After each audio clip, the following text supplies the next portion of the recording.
अनोशो talk. Gita दर्शन अध्याय 10 number 6।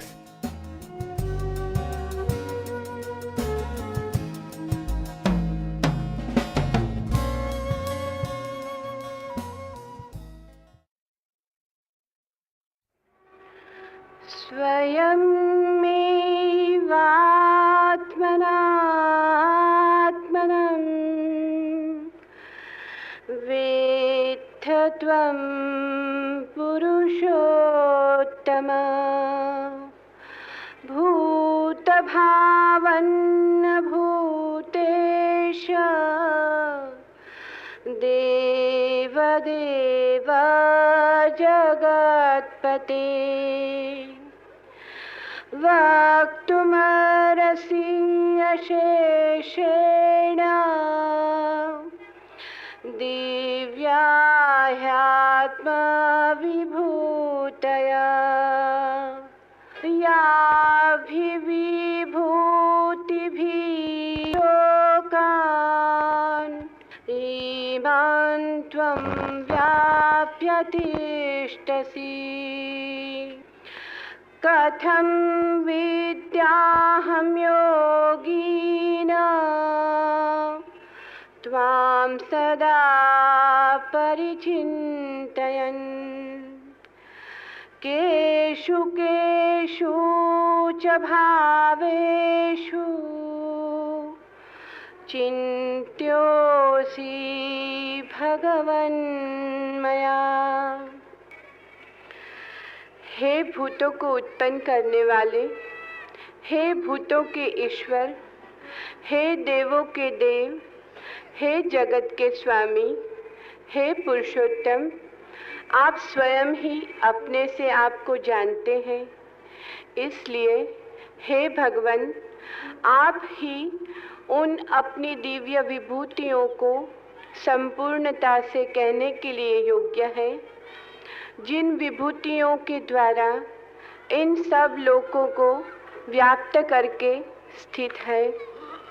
हे योगेश्वर, मैं किस प्रकार निरंतर चिंतन करता हुआ आपको जानूं, और हे भगवान, आप किन किन भावों में मेरे द्वारा चिंतन करने योग्य हैं।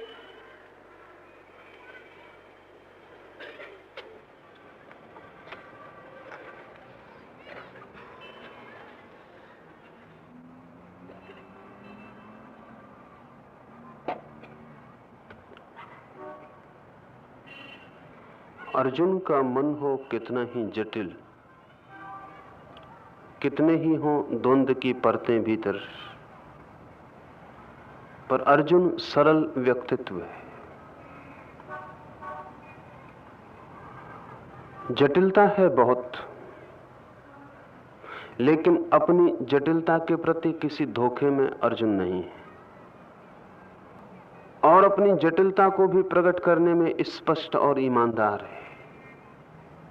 शायद यही उसकी योग्यता है कि कृष्ण का संदेश उससे उपलब्ध हो सका।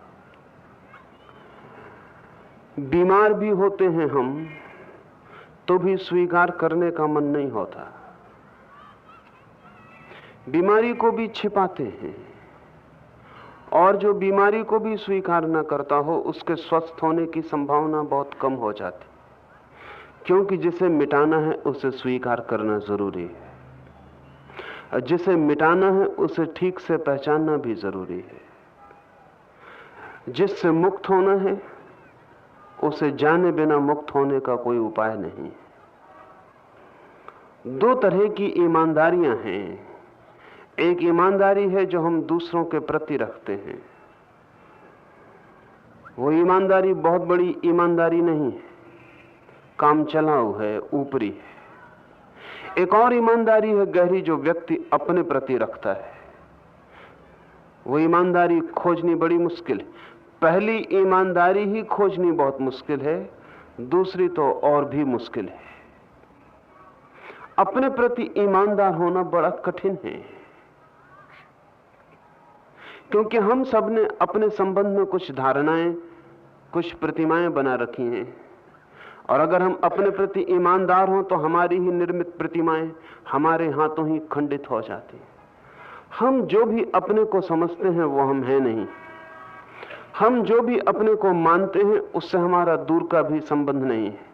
और जो हम हैं वो इतना पीड़ादायी है कि उसे देखने की हिम्मत भी हम नहीं जुटा पाते। जो हमारी वास्तविकता है, जो हमारा यथार्थ है, उसको हम आंख गड़ा के देखने का भी साहस नहीं रखते।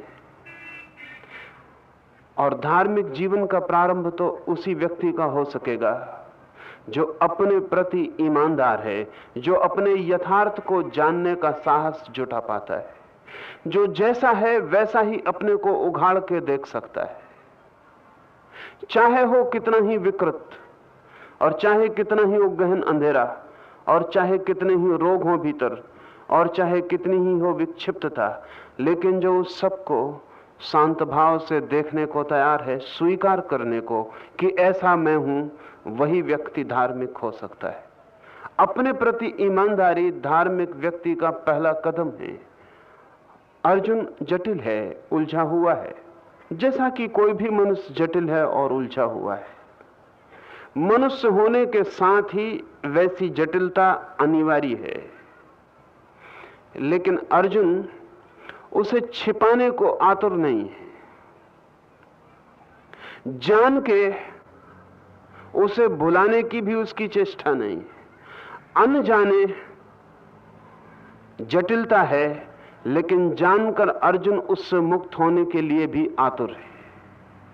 ना उसे खुद भी पता चलता हो, लेकिन अपने प्रति वो विनम्र है, और जो भी उसके भीतर हो रहा है वो उसे कृष्ण से कहे चला जाता है। इस सूत्र में कुछ बातें उसने बड़े मूल्य की कही हैं, साधक की तरफ से समझने योग्य। जो खोजने निकलते हैं परमात्मा को, उनके लिए बहुत मूल्य की। कई बार तो ऐसा हो सकता है कि कृष्ण का वचन भी उतना मूल्यवान ना हो, क्योंकि कृष्ण का वचन तो आत्यंतिक है, अंतिम है। जब हम पहुंचेंगे तब हम उसे जानेंगे।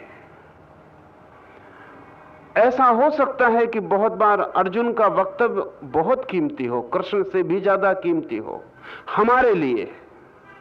सत्य उतना नहीं है वो जितना कृष्ण का वक्तव्य होगा, न वो आत्यंतिक कोई अनुभूति है, लेकिन अर्जुन जहां खड़ा है वहीं हम सब खड़े हैं।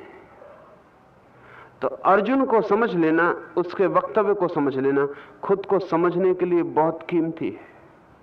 और खुद को जो समझ ले वो किसी दिन कृष्ण को भी समझ पा सकता है। इस सूत्र में दो तीन बातें महत्वपूर्ण हैं, क्रमशः उन्हें हम समझें। अर्जुन ने कहा, हे भूतों को उत्पन्न करने वाले, हे भूतों के ईश्वर, हे देवों के देव, हे जगत के स्वामी, हे पुरुषोत्तम, आप स्वयं ही अपने से आपको जानते हैं।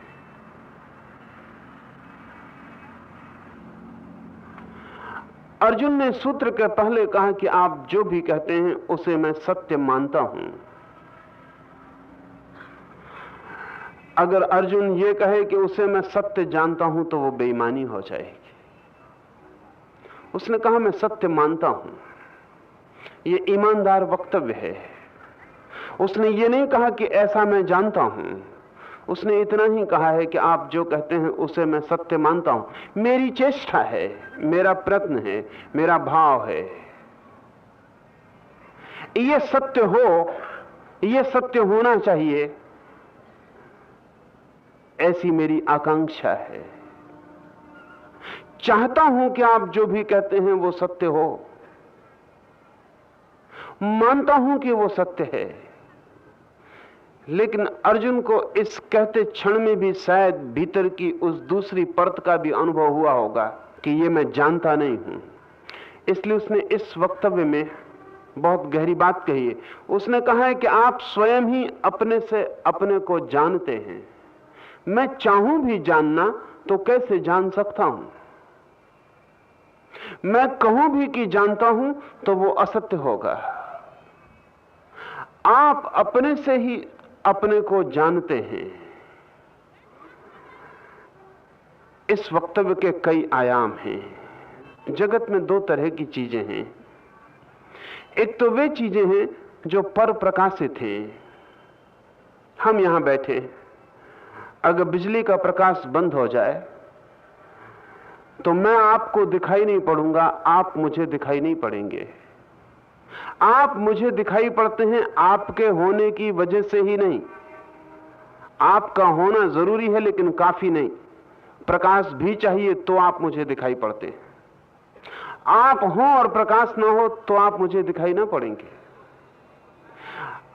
आपके दिखाई पड़ने में आपकी मौजूदगी जरूरी है और प्रकाश भी जरूरी है, क्योंकि प्रकाश होगा तो ही आप दिखाई पड़ेंगे। आप प्रकाश से प्रकाशित होंगे तो ही दिखाई पड़ेंगे। मैं भी दिखाई आपको नहीं पड़ूंगा प्रकाश नहीं होगा तो। गहन अंधकार छा जाए यहां, फिर कोई किसी दूसरे को दिखाई नहीं पड़ेगा। दूसरा पर प्रकाशित है। दूसरे को देखने जानने के लिए एक और प्रकाश की जरूरत है। लेकिन कितना ही अंधेरा हो जाए आप अपने को तो मालूम पड़ते ही रहेंगे। कितना ही गहन अंधेरा हो जाए, क्या इतना अंधेरा भी हो सकता है कि मैं खुद कहूं कि अब मुझे अपना पता नहीं चलता, अंधेरा बहुत ज्यादा है। आप मुझे पता नहीं चलेंगे, मैं आपको पता नहीं चलूंगा, लेकिन मैं स्वयं को पता चलता रहूंगा, आप स्वयं को पता चलते रहेंगे। तो आपके स्वयं के होने की जो प्रतीति है उसके लिए किसी दूसरे प्रकाश की जरूरत नहीं, आपका होना काफी है। एक बहुत प्रसिद्ध सूफी हसन के जीवन में उल्लेख है कि वह अपने गुरु के पास गया। दो और मित्र उसके साथ सत्य की खोज पर निकले थे। वे तीनों अपने गुरु के पास गए। उन तीनों ने कहा कि हम जानना चाहते हैं आत्मा क्या है। उनका गुरु उस समय कबूतरों को दाने डाल रहा था। उसने एक एक कबूतर पकड़ के तीनों को दे दिए और उन तीनों से कहा कि तुम ऐसी जगह जाओ जहां कोई देखता ना हो और कबूतर की गर्दन मड़ोड़ कर आ जाओ, मार डालो, फिर पीछे हम आगे की खोज पर चलेंगे। ये तुम्हारा पहला पाठ। एक युवक सीढ़ियों से नीचे उतरा, पास की गली में गया, देखा कोई भी नहीं है, कबूतर को मरोड़ा और वापस आ गया। दूसरा युवक खोजबीन किया, गली में गया, लेकिन उसे लगा कि प्रकाश है और मैं मरोड़ूं और तभी कोई खिड़की से झांक के देख ले या अचानक कोई गली में आ जाए तो रात तक रुकूं, अंधेरा हो जाने दूं। रात अंधेरा जब हो गया तो वो एक गली में गया, उसने कबूतर की गर्दन मरोड़ दी और रात आके गुरु के चरणों में कबूतर रख दिया। लेकिन हसन तीसरे युवक का 3 दिन तक कोई पता ना चला। दोनों मित्र राह देखते हैं, गुरु राह देखता है। तीसरे दिन गुरु ने उन दोनों को कहा कि अब तुम हसन को खोज कर लाओ कि वो कहां है। हसन ने सब तरह की कोशिश की, गली में जाके देखा, लगा कोई भी देख लेगा। अंधेरे में जाके देखा,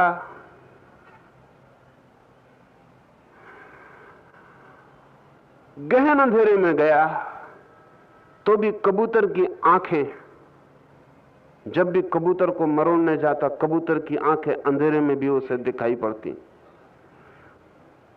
तो उसने अपनी आंखों पे पट्टी बांध ली और कबूतर की आंखों पे भी पट्टी बांध दी और नीचे एक तलघरे में उतर गया जहां गहन अंधेरा था। और जब उसने कबूतर के गर्दन पे हाथ रखी तब उसे ख्याल आया कोई ना देखता हो, लेकिन मैं तो जान ही रहा हूं, मैं तो देख ही रहा हूं।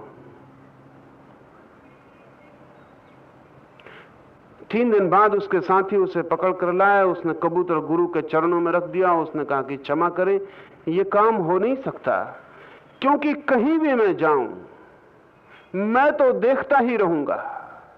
और यह भी हो सकता है कि मैं भी ना देखूं लेकिन कबूतर तो मौजूद रहेगा ही। ऐसा भी कोई उपाय हो सकता है कि मैं बहुत दूर हट जाऊं, कबूतर के गले में रस्सी बांध दूं, तलघरे में लटका दूं, मैं पार निकल जाऊं और वहां से रस्सी खींच के उसकी गर्दन दबा दूं, लेकिन कबूतर तो कम से कम एक गवाह तो रहेगा ही। तो मैं ऐसी कोई जगह नहीं खोज पाया जहां कोई भी गवाह ना हो। मुझे आप क्षमा कर दें, मैं इस पहले पाठ में असफल हुआ। उसके गुरु ने कहा तुम ही सफल हुए हो, तुम्हारे 2 साथी असफल हो गए, और अब तुम्हारा दूसरा पाठ शुरू होगा। तुम्हारे 2 साथियों को मैं विदा कर देता हूं। उसके गुरु ने कहा कि आत्मज्ञान की दिशा में पहला पाठ यही है कि आत्मज्ञान स्वप्रकाशित है। चाहे कुछ भी करो, स्वयं को जानने को बुलाया नहीं जा सकता। एक तो मौजूद रह ही जाएगा, और यह सूत्र तुम्हारे ख्याल में आ गया। आत्मा स्वप्रकाशित है, पदार्थ पर प्रकाशित है, और चेतना स्वप्रकाशित। ये 2 अस्तित्व जो हमें दिखाई पड़ते हैं। चेतना के लिए किसी और के जानने की जरूरत नहीं, चेतना स्वयं को ही जानती है। ऐसा ही समझें कि एक दिया जल रहा है। दिया जलता है तो सारे कमरे को प्रकाशित करता है, दिया बुझ जाए तो कमरा दिखाई नहीं पड़ता। लेकिन दिया जलता है तो अपने को भी प्रकाशित करता है। उस दिए को जानने के लिए किसी दूसरे दिए की जरूरत नहीं पड़ती। चेतना अपने को ही जानती और अनुभव करती है, और सब चीजों को जानने के लिए किसी और की जरूरत पड़ती। इसी कारण आत्मा का कोई विज्ञान नहीं बन पाता। इसे थोड़ा समझ लें।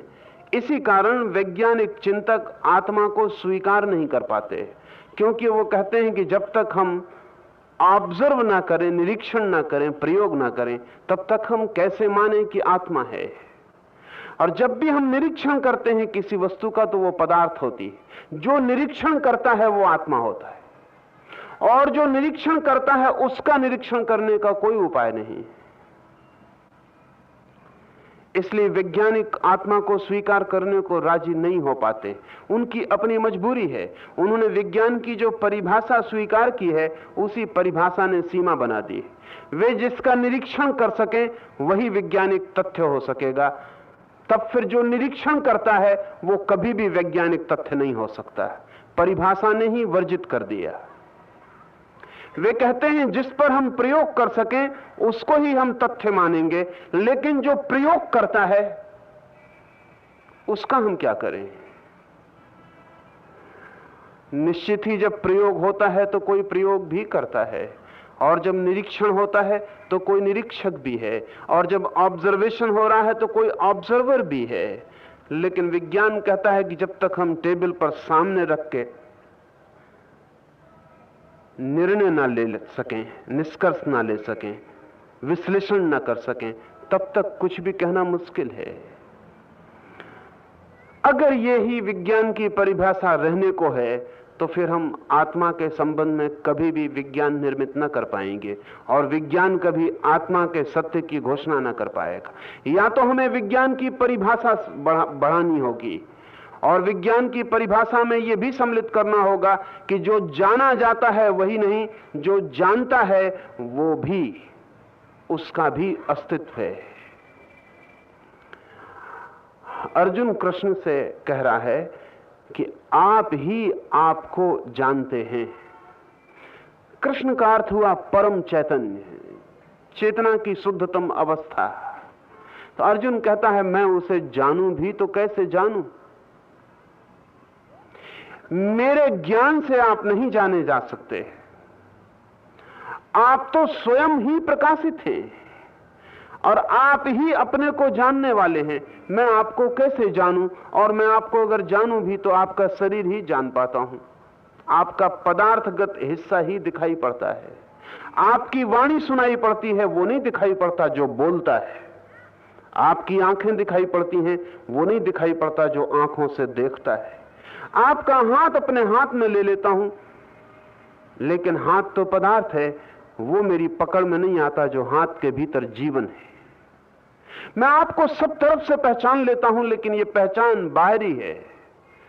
मैं कितना ही आपको जानता रहूं, ये जानना आपके आसपास है, लेकिन आप चूक जाते हैं।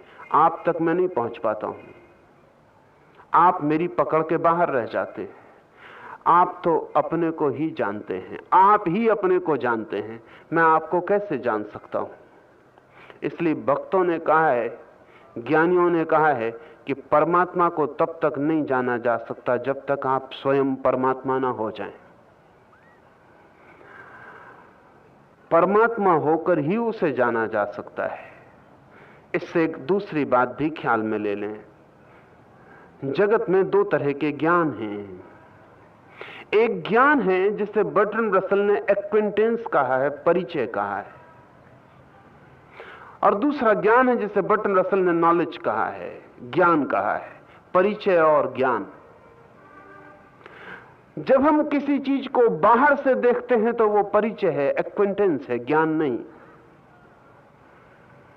आप एक फूल को देखते हैं तो आप क्या करेंगे? बाहर से देखेंगे, उसकी सुगंध लेंगे, उसका रूप देखेंगे, उसकी आकृति, अगर कवि हुए तो उसे प्रेम करेंगे, गायक हुए तो गीत गाएंगे उसके सौंदर्य का, अगर पारखी हुए तो आनंदित हो जाएंगे, नाच उठेंगे।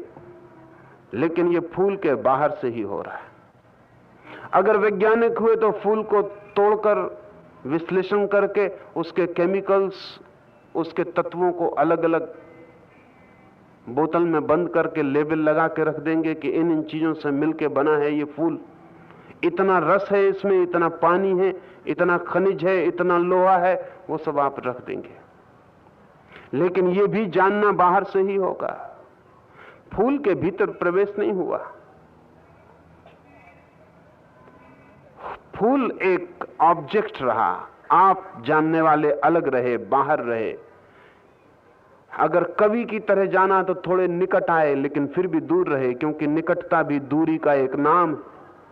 कितने ही निकट आ जाएं, दूरी तो बनी ही रहती है। मेरे ये दोनों हाथ बिल्कुल भी निकट आ जाएं तो भी दोनों के बीच स्पेस तो रहती है, जगह तो रहती है, फासला तो रहता है। अगर फासला ना रहे तो दोनों हाथ एक ही हो जाएं, फिर दो ना रह जाएं। दो का मतलब यह है कि बीच में फासला कितना ही कम हो, लेकिन फासला है। और वो कम नहीं है फासला, फासला बड़ा है, भारी है।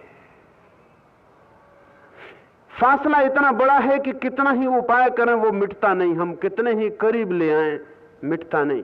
वैज्ञानिक कहते हैं कि अणु अणु के बीच में भी ऐसा फासला है जितना सितारों के बीच में, अनुपात वही है, भारी फासला है। जमीन से सूरज 10 करोड़ मील दूर, ये फासला बड़ा मालूम पड़ता है, 10 करोड़ मील दूर, बीच में इतना शून्य है। अगर हम अणु में प्रवेश करें तो अणु के भी इलेक्ट्रॉन और न्यूट्रॉन के बीच, अगर हम न्यूट्रॉन को जमीन के बराबर बड़ा मान लें तो उसकी और प्रोटॉन की दूरी इतनी ही हो जाती है जितनी जमीन और सूरज की है।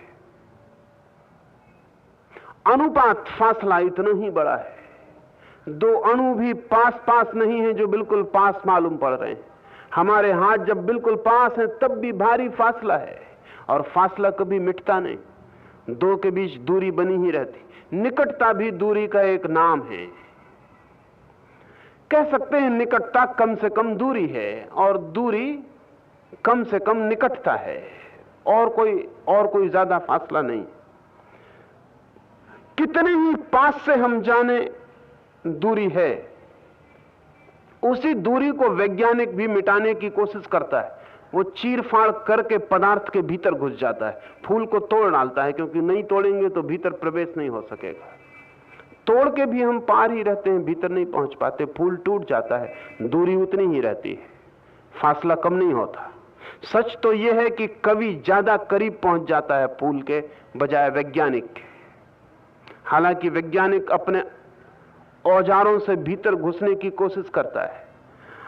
क्या आपको ख्याल है कि आपको अगर किसी ने प्रेम किया हो तो वह आपके हृदय के ज्यादा करीब है बजाय उस सर्जन के जो आपका हृदय का ऑपरेशन करेगा?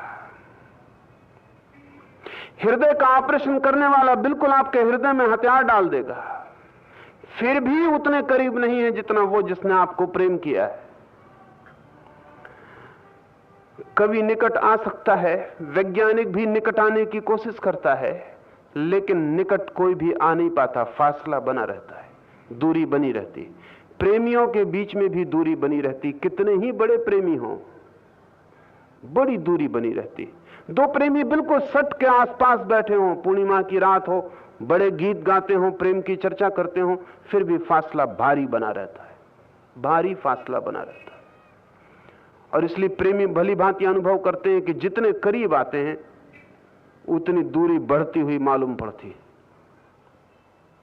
क्योंकि उतना ही अनुभव होता है कि करीब आ गए और फिर भी करीब आए नहीं, तो अनुभव होता है कि दूरी और बढ़ गई। इसलिए सभी प्रेम असफल हो जाते हैं, सभी कहता हूं। सिर्फ उन प्रेमों को छोड़ देता हूं जिनको असफल होने का मौका ही नहीं मिलता। अगर दो प्रेमियों को करीब आने का मौका ही ना मिले तो वे कभी असफल ना होंगे, क्योंकि उनको वहम बना ही रहेगा कि करीब आ सकते थे, मौका नहीं मिला। लेकिन जिन प्रेमियों को भी करीब आने का मौका मिल जाए वो असफल होंगे ही, असफलता सुनिश्चित है, क्योंकि करीब आके पता चलेगा करीब आ गए और करीब नहीं आए, पास आ गए और दूरी बनी है, और तब पीड़ा भारी हो जाती। कितने ही हम पास आ जाएं किसी चीज के, परिचय ही होता है, ज्ञान नहीं होता। ज्ञान का तो एक ही उपाय है, और वो ये है कि हम उस चीज के साथ एक हो जाएं, एकाकार हो जाएं। ये बड़ा कठिन, असंभव मालूम पड़ता है। प्रेमी भी सफल नहीं हो पाते अपने प्रेम पात्र के साथ एक होने में, कवि भी सफल नहीं हो पाता, चित्रकार भी सफल नहीं हो पाता फूल के साथ एक होने में। इसलिए सिर्फ धर्म के अतिरिक्त सभी कुछ परिचय है, सिर्फ धर्म ही ज्ञान का द्वार है, क्योंकि धर्म एक ऐसी प्रक्रिया को खोजा है जिसे मैंने ध्यान का, योग कहें, समाधि कहें, ऐसी प्रक्रिया है जहां एक चेतना की लौ दूसरी चेतना की लौ में लीन हो जाती है। स्वभावतः दो शरीर एक नहीं हो सकते, लेकिन दो आत्माएं एक हो सकती हैं। दो शरीर इसलिए एक नहीं हो सकते कि उनकी सीमाएं हैं, और उनकी सीमाएं मौजूद रहेंगी। दो आत्माएं एक हो सकती हैं क्योंकि आत्मा की कोई सीमा नहीं है। जितनी सीमा तरल होगी उतनी एकता आसान है। दो पत्थर के टुकड़ों को हम पास रख दें तो वो एक नहीं हो पाते, क्योंकि उनकी सीमा मजबूत है। हम दो पानी की बूंदों को पास रख दें वो एक हो जाती हैं, उनकी सीमा तरल है, सीमा सख्त नहीं है। शरीर की सीमा पत्थर की तरह सख्त है, आत्मा की सीमा पानी की तरह सरल है। शायद पानी की तरह कहना भी ठीक नहीं, भाप की तरह, भाप की तरह। दो भाप के गुब्बारे उड़े, आकाश में एक गुब्बारा हो जाता, कोई बाधा नहीं। एक कमरे में हम दो दिए जला दें, दोनों का प्रकाश एक हो जाता, कहीं कोई टकराहट भी नहीं होती। 1000 दिए जला दें हम एक ही कमरे में, तो भी कमरे में कोई कंपटीशन, कोई प्रतिस्पर्धा खड़ी नहीं होगी कि दिए कहने लगे कि बहुत हो गया, इनफ, रुको, अब इस कमरे में ज्यादा दिए की रोशनी नहीं समा सकती। यहां तो एक दिया पहले से ही रोशन कर रहा है, अब दूसरा दिया यहां कैसे आ सकता है? दूसरा दिया आ जाए, उसकी रोशनी भी पहले दिए की रोशनी से एक हो जाती, तीसरा आ जाए उसकी भी एक हो जाती, चौथा आ जाए उसकी भी एक हो जाती। दिए अलग रह जाते हैं, रोशनी एक हो जाती, शरीर अलग रह जाते हैं, ध्यान में आत्मा एक हो जाती। इसलिए अगर एक कमरे में 20 लोग ध्यान कर रहे हो तो 20 शरीर होते हैं, आत्मा एक होती। अगर ध्यान कर रहे हो तो, अगर विचार कर रहे हो तो 20 शरीर होते हैं और 1000 आत्माएं होती। अगर विचार कर रहे हो तो तब तो एक एक आदमी के भीतर अनेक आत्माएं हो जाती, इतने खंड, इतने टुकड़े हो जाते। लेकिन अगर ध्यान कर रहे हो तो सब शून्य हो जाता है। बुद्ध के जीवन में उल्लेख है कि बुद्ध एक महानगरी के पास विश्राम को रुके, 10,000 भिक्षु उनके साथ हैं। उस नगर का राजा है अजात शत्रु, नाम है उसका अजात शत्रु। ऐसा व्यक्ति जिसका शत्रु पैदा ही ना हुआ हो, जिसका शत्रु अजन्मा है, ऐसा उसका नाम है, ऐसा बहादुर आदमी भी था वो। लेकिन तलवार पर जिनकी बहादुरी निर्भर होती है, शरीर की ताकत पर जिनकी बहादुरी निर्भर होती है, वे कितने ही बहादुर हो, भीतर तो कमजोर होंगे ही।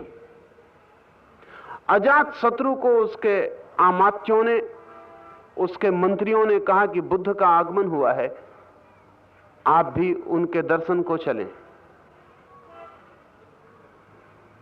तो अजात शत्रु ने कहा चलूंगा, लेकिन मेरे साथ मेरी फौज भी चलेगी। मंत्रियों ने कहा यह उचित ना होगा, बुद्ध के पास फौज लेकर क्या जाना, आप अकेले ही चलें। 10-5 आपके साथी मित्र परिवार के चल सकते हैं। फिर भी अजातशत्रु को डर लगा कि पता नहीं कोई षड्यंत्र ना हो, कहीं ये मंत्री किसी उपद्रव में न ले जा रहे हों। फिर उसने सारा पता लगाया, बुद्ध आए हुए हैं, 10,000 भिक्षु ठहरे हैं गांव के बाहर ही आम्रवन में। तो एक सांझ वो गया, रास्ते पर ही उसने अपना रथ छोड़ दिया, अपने मंत्रियों के साथ आगे बढ़ने लगा। मंत्रियों ने कहा कि बस ये जो वृक्षों की पंक्ति दिखाई पड़ रही है, इसके उस पार ही बुद्ध के 10,000 भिक्षुओं का डेरा है। वृक्ष की पंक्ति करीब आने लगी। अजातशत्रु ने चौंक कर अपनी तलवार बाहर निकाल ली और अपने मंत्रियों से कहा कि मुझे कुछ संदेह मालूम पड़ता है, जहां 10,000 लोग रुके हों वहां आवाज तो जरा सी भी नहीं हो रही। ये नहीं हो सकता, 10,000 लोग रुके हों इस पंक्ति के पार तो भारी बाजार मच जाएगा। मुझे कुछ शक मालूम पड़ता है, ये कोई धोखा है। मंत्रियों ने कहा कि आप तलवार भीतर रखें, शक मालूम पड़ता हो तो बाहर भी रखें, थोड़ा और आगे चलें। 10,000 लोग ही ठहरे हैं, लेकिन ये लोग और तरह के लोग हैं। जिनको आपने बाजार में देखा है उस तरह के लोग नहीं। और जब अजातशत्रु बुद्ध के पास गया तो चकित हो गया, वहां 10,000 लोग बैठे थे वृक्षों के तले, चुप थे, आंखें उनकी बंद थीं। बुद्ध से अजातशत्रु ने पूछा है कि 10,000 लोग इतने चुप क्यों बैठे हैं? तो बुद्ध ने कहा है क्योंकि इस समय ये 10,000 नहीं है।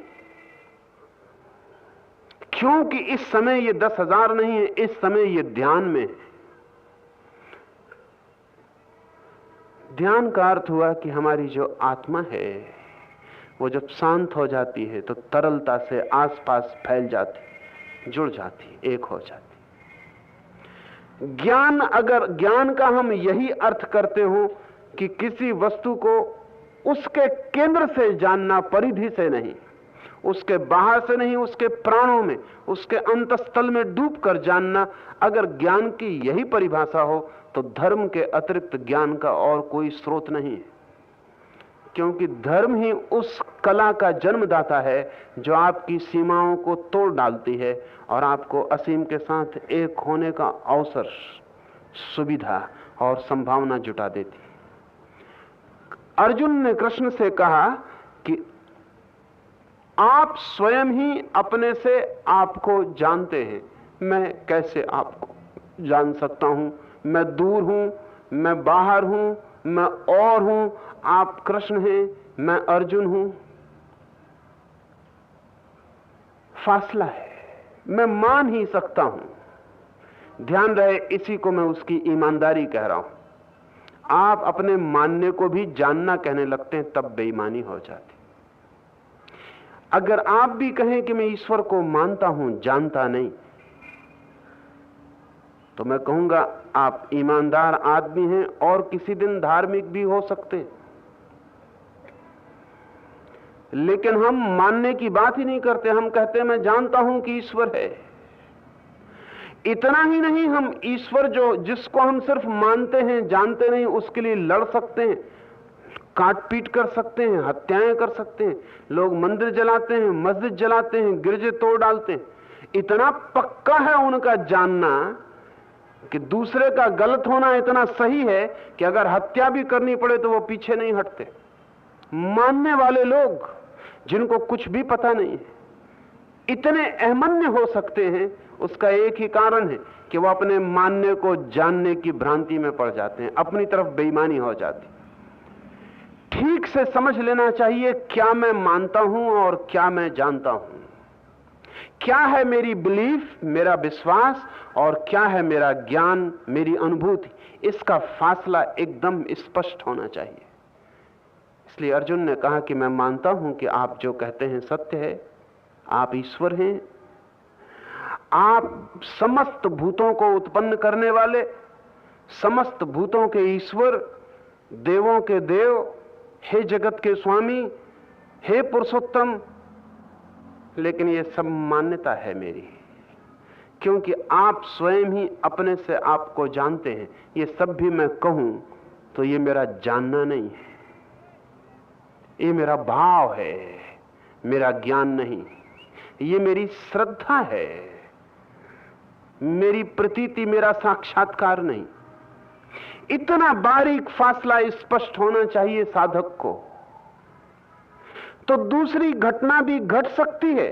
जिसने ठीक से पहचाना कि क्या मेरी मान्यता है, वो फिर मान्यता से राजी नहीं होगा, फिर मान्यता में उसे घबराहट होने लगेगी, फिर बेचैनी होगी उसके मन को, और फिर वो तड़फेगा कि मैं जानूं कैसे, और जानने की यात्रा पर निकलेगा। जिस आदमी ने मानने को ही समझ लिया कि जानना है, उसकी यात्रा ही समाप्त हो गई।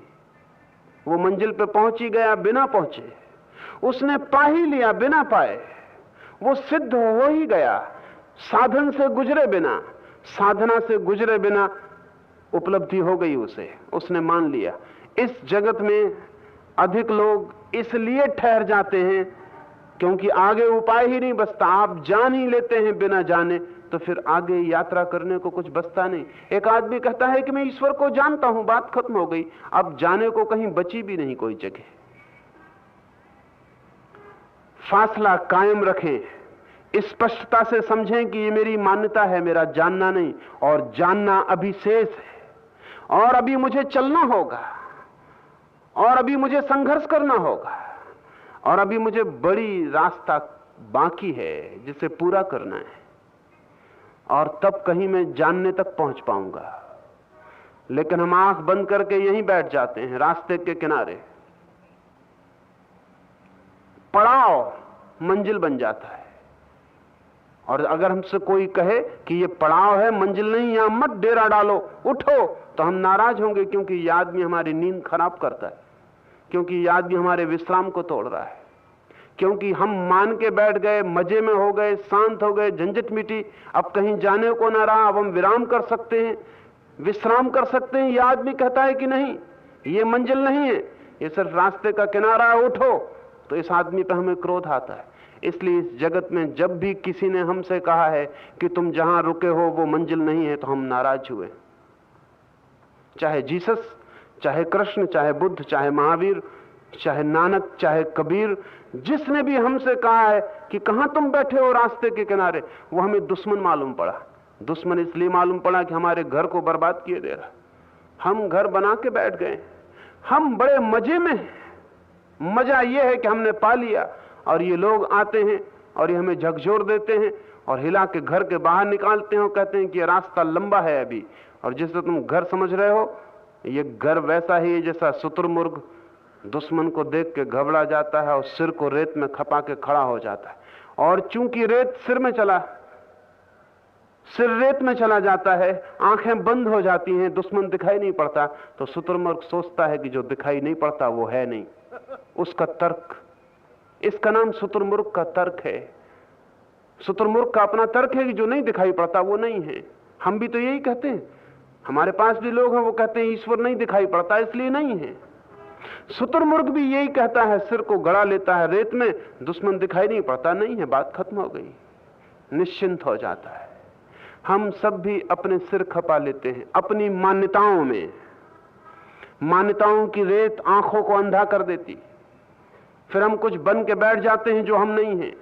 जो आस्तिक नहीं है वो आस्तिक समझ लेता अपने को, जो धार्मिक नहीं है वो धार्मिक समझ लेता अपने को, जो नैतिक नहीं है वो नैतिक समझ लेता, जिसे योग का कुछ भी पता नहीं है, जो दो चार तरह शरीर को झुकाने की कलाएं सीख गया है, वो अपने को योगी समझ लेता, जिसे ध्यान की कोई भी खबर नहीं है वो भी आंख बंद करके 2 मिनट बैठ जाता है तो सोचता है मैंने ध्यान कर लिया।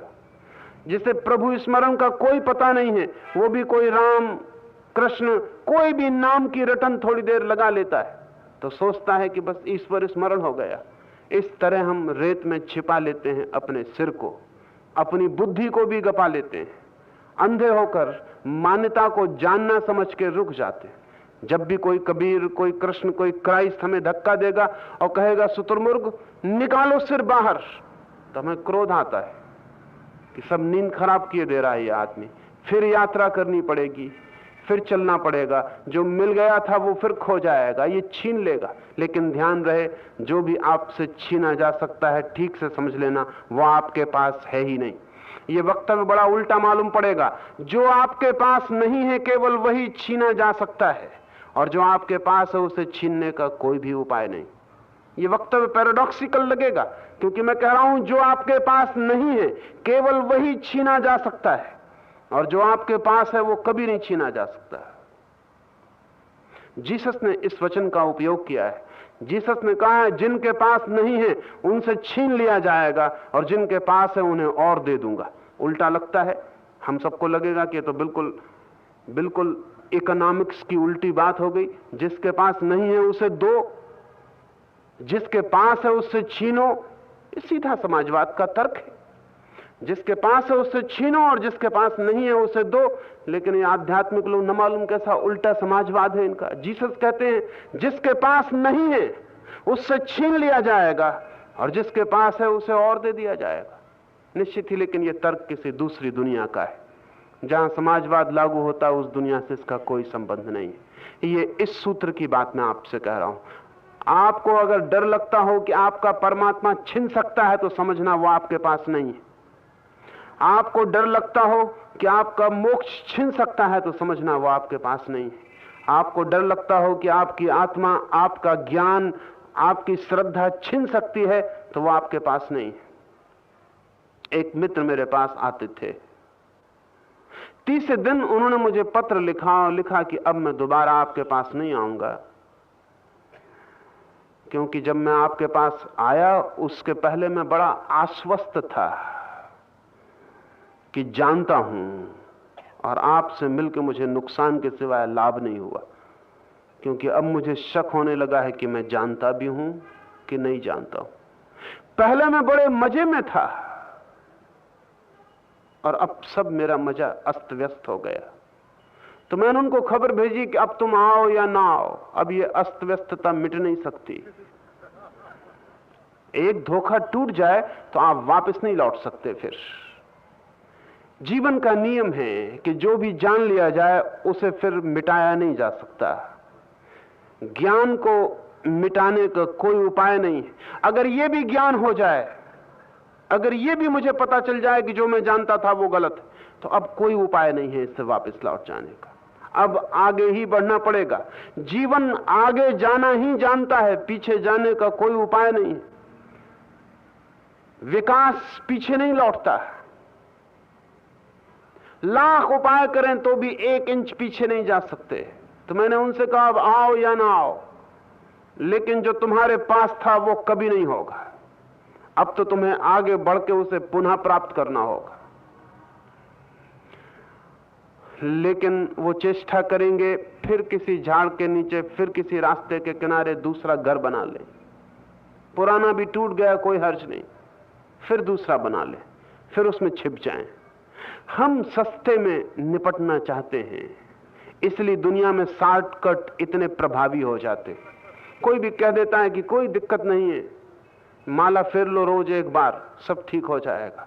कोई कह देता है क्या घबराते क्यों हो, मरते वक्त राम का नाम ले लेना, सब ठीक हो जाएगा। तो लोग इतने होशियार हैं कि वो कहते हैं हम तो क्या ले पाएंगे, क्योंकि वो मरते वक्त तक भी उनको ऐसा नहीं लगता कि अब मर रहे हैं। मर ही जाते हैं जब उनको पता चलता है कि मर गए, तो वो पंडितों को किराए पर रख के उनसे राम नाम लिवा देते। गंगा जल उनके मुंह में डाला जा रहा है, कोई उनके कान में मंत्र पढ़ रहा है। परमात्मा को भी पाने के लिए चालबाजियां हैं। बेईमानी की भी सीमाएं नहीं, असीम मालूम पड़ती है बेईमानी। एक आदमी का मुंह बंद हो गया, उसकी जबड़ा बंद है, वो बोल भी नहीं सकता, आंख हिलती नहीं, उसके घर के लोग ढोल ढमाल बजा के उसको जोर से भगवान का नाम याद दिला रहे, इस आशा में कि शायद इससे काम हो जाए। धोखे नहीं चलते, और इस जमीन पे चल भी जाएं, उस पारलौकिक जगत में बिल्कुल नहीं चल सकते, कोई उपाय नहीं है चलने का। या समझ लें कि वही आदमी मरते वक्त घबरा के एक दफा राम कह दे तो कुछ हल होने वाला है। जिंदगी जिसकी राम से ना भरी हो, आखिरी समय में निकला हुआ शब्द उसके हृदय से नहीं आ सकता, ओंठ पर ही होगा, झूठा होगा, मतलब से होगा। और राम का नाम भी जब कोई मतलब से ले तो बेकार हो जाता है। मतलब का मतलब कि अब उसे डर है। एक धर्मगुरु मरने के करीब है। धर्मगुरु बड़ा था, लेकिन कितने ही बड़े धर्मगुरु हो, धर्म का तो कोई पता नहीं होता। धर्मगुरु होना आसान है, धर्म को जानना कठिन है, क्योंकि धर्मगुरु होना एक प्रशिक्षण है। वो योग्य आदमी था, प्रशिक्षित था, जानता था धर्म को, दूसरों को भी समझाता था। कभी ख्याल ही उसे नहीं आया कि जो मैं दूसरों को समझाता रहा हूं वो मुझे भी पता है या नहीं। मौत करीब आई तो उसके पैर थर रहा है, तब वो भूल गया कि मैंने कितने लोगों को धर्म समझाया। उसे खुद ख्याल आया कि मुझे खुद तो पता नहीं है। गांव में और तो कोई आदमी नहीं था। मुल्ला नसरुद्दीन को उसने खबर भेजी कि तुम ज्ञानी हो। कभी मुल्ला को ज्ञानी माना नहीं था, लेकिन अब मरते वक्त उसे लगा कि गांव में और तो कोई आदमी नहीं, यह आदमी जरूर कभी कभी कोई ज्ञान की बात कह देता।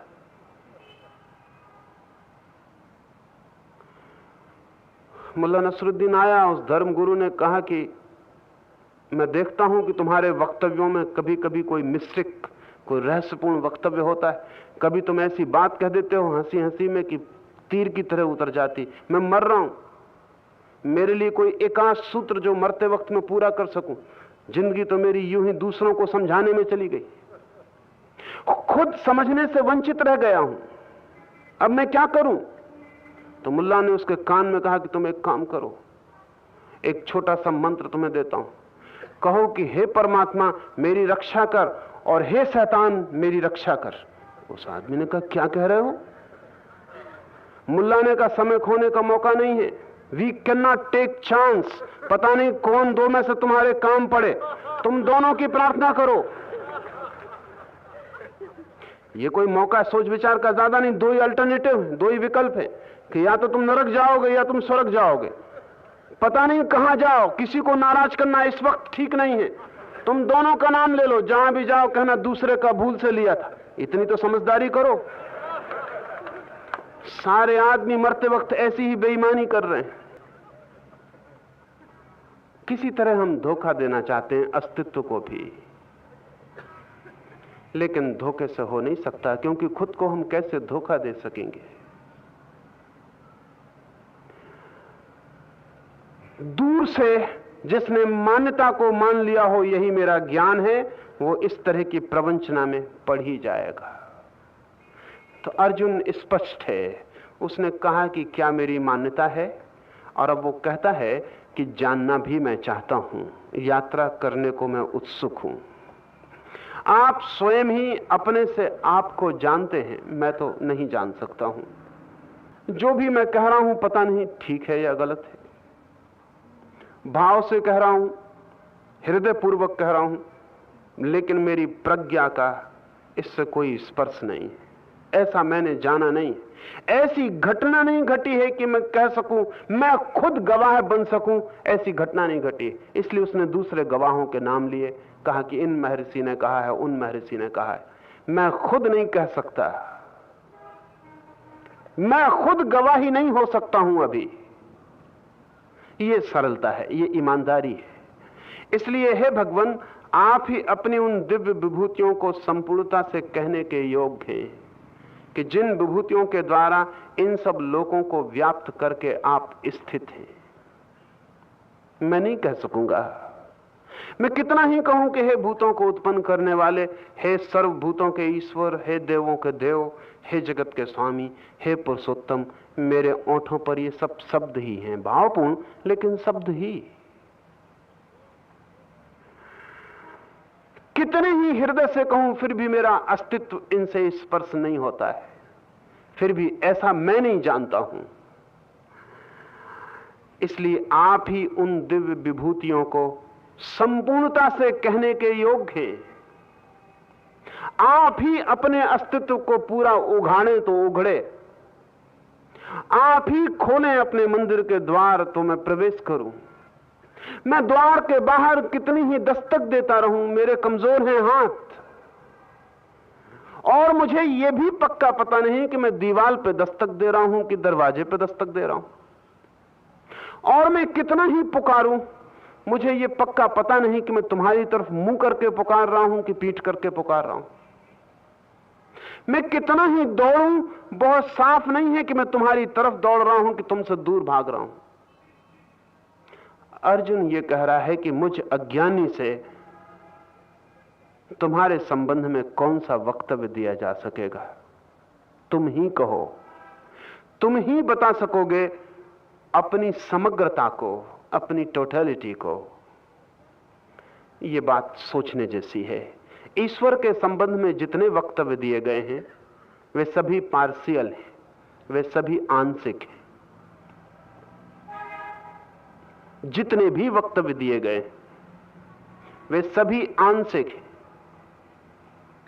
कोई वक्तव्य समग्र नहीं है, हो भी नहीं सकता। आदमी की भाषा बहुत कमजोर, कहने की सीमा है और होने की कोई सीमा नहीं, उसके होने का कोई अंत नहीं और कहने की सीमा है। ऐसे जैसे मैं अपनी मुट्ठी में आकाश बंद करूं, निश्चित ही मेरी मुट्ठी में भी आकाश है, आकाश का ही एक हिस्सा है। मैं मुट्ठी में सागर को बंद करूं, निश्चित मेरी मुट्ठी में भी सागर आता है, लेकिन सागर का एक हिस्सा ही आता है। और मेरी मुट्ठी कितनी ही बड़ी क्यों ना हो, फिर भी एक अंश ही मेरे हाथ में पकड़ आता है। इसलिए ईश्वर के संबंध में जितने वक्तव्य हैं सभी आंशिक हैं, कोई वक्तव्य समग्र नहीं हो सकता। कृष्ण के इस निवेदन में बड़ी गहरी वेदना है, अर्जुन के इस निवेदन में बड़ी गहरी वेदना है। वो वेदना यह है कि मैं कैसे कहूं और क्या कहूं, और जो भी कहूंगा वो अधूरा होगा। तुम्हारी विभूति, तुम्हारा ऐश्वर्य अपार है, तुम्हारा होना, तुम्हारा विस्तार असीम है, न कोई आदि है न कोई अंत, कहीं कोई छोर नहीं मिलते, कहीं सीमा खींच पाऊं ऐसा कोई आधार नहीं मिलता। मैं कैसे तुम्हारे संबंध में कुछ कहूं? तुम ही अपने समग्रता को खोल दो मेरे लिए, तो शायद मैं जान लूं। इसमें कुछ बातें समझ लेने की हैं। चूंकि ईश्वर के संबंध में दिए गए सभी वक्तव्य अधूरे हैं, इसलिए दो वक्तव्य कभी कभी विरोधी भी मालूम पड़ते हैं। वे विरोधी नहीं है। जैसे जिन्होंने ईश्वर को प्रेम से जाना है और जिन्होंने ईश्वर को प्रेम करके जाना है, जिनकी साधना प्रेम की ही साधना रही, प्रेम में ही पिघल जाने की, प्रेम में ही डूब जाने की, बिखर जाने की जिनकी साधना रही, उन्होंने ईश्वर का जो वर्णन किया है वो सगुण है, होगा ही। क्योंकि प्रेम जिसको भी प्रेम करता है उसमें अनेक अनेक गुणों को देखना शुरू कर देता है। प्रेम की आंख गुणों को खोज लेती है, उघाड़ लेती है, और प्रेम की आंख के साथ गुण चमककर अत्यंत प्रखर हो जाते। इसलिए भक्तों ने, जिन्होंने प्रेम से प्रभु की तरफ यात्रा की है और जिनके पास बुद्धि का बहुत बोझ नहीं, हृदय की उड़ान रही है, हृदय से जिन्होंने ईश्वर को व्याख्या करनी चाहिए, उन्होंने फिर उसकी व्याख्या सगुण स्वभावतः। लेकिन दूसरी तरफ जिन्होंने हृदय से नहीं, सीधे ज्ञान से उस तरफ कदम उठाए, और जिन्होंने राग और प्रेम का कोई भी सहारा नहीं लिया, वरन वैराग्य और शुद्धतम तर्कना से जो जिए, उन्होंने निर्गुण, निराकार, क्योंकि जो भी विचार की आत्यंतिकता को पकड़ेगा तो निर्विकार और निराकार और शून्य अंततः उसको दिखाई पड़ना शुरू होगा। इन दोनों की व्याख्याएं हम देखें तो कलहपूर्ण मालूम पड़ती हैं। भक्त गुणों की चर्चा कर रहा है और ज्ञानी कह रहा है कि निर्गुण है परमात्मा। भक्त मूर्ति बना रहा है और ज्ञानी कह रहा है मूर्ति बाधा है। भक्त आकार दे रहा है और ज्ञानी कह रहा है तोड़ो आकार। आकार से कैसे पहुंचोगे निराकार तक? भक्त जिसे प्रेम कर रहा है उसे सजा रहा है, वस्त्रों में, गहनों में, फूलों में। वो प्रेमी का निवेदन है, वो प्रेम की भाषा है। ज्ञानी बेचैन हुआ जा रहा है कि क्या पागलपन कर रहे हो, ये क्या बच्चों जैसी बात। प्रेम का यहां सवाल क्या है? सत्य को खोजो। सत्य को खोजना हो तो प्रेम को हटाओ, क्योंकि प्रेम पक्षपात बन सकता है और प्रेम वो देख सकता है जो ना हो, और प्रेम वो मान सकता है जो अपने ही भीतर है, प्रोजेक्टेड हो। इसलिए छोड़ो प्रेम को, शुद्ध ज्ञान को पकड़ो। इसलिए एक तरफ ईश्वर को कहने वाले लोग हैं कि वो है लेकिन निराकार है। इस्लाम ने इतने जोर से इस परिभाषा को पकड़ लिया कि मूर्ति को तोड़ना धार्मिक काम हो गया। तोड़ दो मूर्ति को, क्योंकि मूर्ति बाधा बन रही होगी, उसकी कोई मूर्ति नहीं है। इस्लाम जिस समय में पैदा हुआ और मक्का जो इस्लाम का तीर्थ बना, वहां इस्लाम के पहले, मोहम्मद के पहले 365 मूर्तियों का मंदिर था। हर दिन की एक मूर्ति थी, हर दिन के लिए परमात्मा का एक रूप था। 365 मूर्तियों का मंदिर अपने तरह का अद्भुत मंदिर था। और जिन्होंने 365 मूर्तियां खोजी होंगी उनका भी बड़ा गहरा भाव था। भाव यह था कि परमात्मा के इतने रूप हैं कि रोज भी हम एक को पूजें तो भी वे चुकते नहीं, लेकिन रूप हैं। भक्त अरूप की तरफ तो ख्याल ही नहीं ले जा सकता, भक्त को तो पीड़ा होने लगेगी। भक्तों ने तो यहां तक प्रार्थना की है भगवान से कि न चाहिए हमें तेरा मोक्ष, न तेरा बैकुंठ, न तेरा निर्वाण, बस तेरा रूप हमारी आंखों में बसा रहे। तो उन्होंने 365 मूर्तियां बनाई थी। लेकिन इस्लाम की दूसरी व्याख्या थी, और दोनों व्याख्याएं अपनी जगह सही हैं, यही मजा है। इस्लाम की व्याख्या थी कि मूर्ति से उसका क्या संबंध, वो अरूप है, वो एक है, किसी भी रूप में उसको बांधो मत, नहीं तो रूप से रुक जाओगे और अरूप तक कैसे पहुंचोगे। इसलिए तोड़ दो सब रूप। 365 मूर्तियां तोड़ दी गई। मोहम्मद का कोई भी चित्र उपलब्ध नहीं है, इसलिए उपलब्ध नहीं है मोहम्मद का कोई चित्र कि मोहम्मद का चित्र भी कहीं साधक के मार्ग में बाधा ना बन जाए। कहीं ऐसा ना हो कि मोहम्मद भी आड़ बन जाए, इसलिए मोहम्मद ने अपना कोई चित्र नहीं बचने दिया। ये ज्ञानी की एक व्याख्या है, बिल्कुल सही। लेकिन प्रेमी की जो बिल्कुल विपरीत व्याख्या है वो भी इतनी ही सही है। हजार और व्याख्याएं हैं। व्याख्याएं निर्भर करती हैं करने वाले पर, और करीब करीब हमारी हालत ऐसी है कि मैंने सुना है एक गांव में पहली दफा हाथी आया। सांझ हो गई थी लेकिन गांव में बड़ी उत्सुकता फैल गई, तो गांव ने अपने 5 प्रमुख आदमी चुने जो गांव के सबसे बड़े जानकार थे, और उनको भेजा कि हाथी को जाकर देख कर आए। सांझ हो गई, रात हो गई, अंधेरा हो गया। वे पांचों जब पहुंचे तो अंधेरा हो गया था। उन्होंने हाथी को टटोल कर देखा। जिसके हाथ में पैर पकड़ में आया उसने कहा कि ठीक व्याख्या मिल गई। जिसके हाथ में कान पकड़ाया उसने कहा कि ठीक व्याख्या मिल गई। जिसने पीठ पर हाथ फेरा उसने कहा कि ठीक व्याख्या मिल गई। उन 5 को व्याख्याएं मिल गईं, और जब वो 5 गांव में पहुंचे तो गांव में बड़ा उपद्रव मच गया, क्योंकि गांव में 5 वक्तव्य हो गए हाथी के संबंध में, और वक्तव्य इतने बेमेल थे कि कोई कितनी ही कल्पना की चेष्टा करे तो भी उनको जोड़ नहीं सकता था, क्योंकि एक कह रहा था कि हाथी होता है जैसे महलों के संगमरमर के खंबे होते, ठीक वैसा उसने पैर छुए थे। एक कह रहा था जैसे किसान बड़े बड़े सूपों में अपनी धान को साफ करते, वैसा है हाथी। उसने हाथी के कान छुए थे। वे अलग अलग व्याख्याएं लेकर आए थे और गांव बड़ी मुश्किल में पड़ गया। और गांव के लोगों ने कहा कि दो ही बातें हो सकती हैं, या तो तुम पांचों पागल हो गए हो,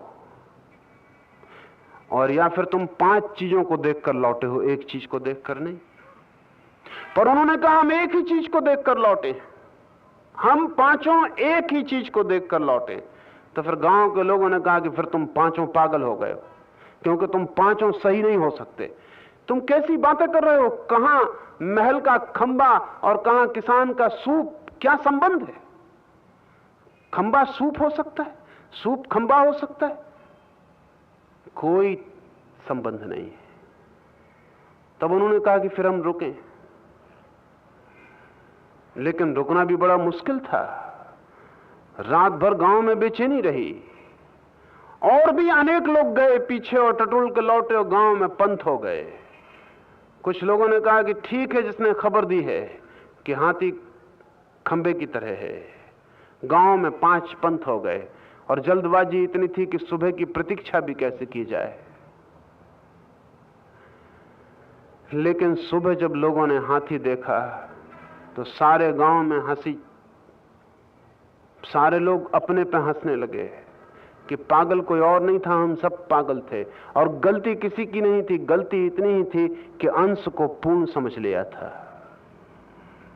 और विपरीत अंश भी हो सकता है पूर्ण में एक, इसकी कोई कल्पना न थी। सुबह जब लोगों ने हाथी को देखा और खंबे और सूपों को एक साथ देखा, और खंबे और सूपों के भीतर जो प्राण था वो एक ही था, लेकिन हाथी के संबंध में तो उस गांव की तकलीफ हल हो गई। ईश्वर के संबंध में आदमी के गांव की तकलीफ शायद ही कभी हल हो, क्योंकि ऐसी सुबह कभी नहीं होने वाली जब हम सब एक साथ ईश्वर को देख लें। ये सुबह वैयक्तिक है, एक एक आदमी की होती है, और एक एक आदमी अपनी परिभाषा लेके आता है। जितने आदमी ईश्वर की तरफ गए हैं उतनी परिभाषाएं हैं। ये दूसरी बात है कि कुछ लोग परिभाषा करने में मुखर हैं, कुशल हैं, इसलिए वो परिभाषा कर पाए। कुछ लोग मुखर नहीं है, कुशल नहीं है, नहीं कर पाए, इसलिए उन्होंने दूसरों की अपने से मिलती जुलती परिभाषा स्वीकार कर ली। लेकिन करीब करीब जितने लोग, अगर हम बुद्ध से पूछें तो महावीर से कोई मेल नहीं पड़ता, अगर हम कृष्ण से पूछें तो मोहम्मद से कोई मेल नहीं पड़ता, अगर हम मोहम्मद से पूछें तो राम से कोई मेल नहीं पड़ता। और जितने लोग ऊपर से मेल बिठाने की कोशिश करते हैं उससे भी कुछ मेल पड़ता नहीं। कितने लोग समझाते हैं कि गीता में भी वही, कुरान में भी वही, बाइबल में भी वही, निकाल के एक दूसरे के सूत्रों का तालमेल भी बिठाने की कोशिश करते हैं कि ये अर्थ, ये अर्थ, फिर भी तालमेल बैठता नहीं बैठने का कारण है कोई कितना ही तालमेल बिठाए। जिसने समझा है कि हाथी सूप है और जिसने समझा है कि हाथी खंबा है, इन दोनों शास्त्रों से कोई कितना ही तालमेल बिठाए, तालमेल और पागलपन का सिद्ध होगा। वो और भी कंफ्यूजन और भी विभ्रम पैदा करेगा। इसलिए अर्जुन ने कृष्ण से कहा कि मैं कुछ भी कहूं, कुछ भी मानूं, मैं आपकी समग्रता को ना कह पाऊंगा, आप ही अपनी समग्रता को कहो। कृष्ण भी जब कहने जाएंगे तो मजे की बात यह कि समग्रता को नहीं कह सकते, क्योंकि कहना अंश का ही होता है, समग्र का नहीं होता। समग्रता इतनी बड़ी घटना है कि जब हम कहने से शुरू करते हैं तो एक टुकड़े से शुरू करना पड़ता है। जैसे आप यहां मौजूद हैं, एक साथ हम सब यहां मौजूद हैं, लेकिन अगर मुझे कल बताना पड़े कि कौन कौन मौजूद थे तो मैं कहूंगा राम मौजूद थे, विष्णु मौजूद थे, नारायण मौजूद थे।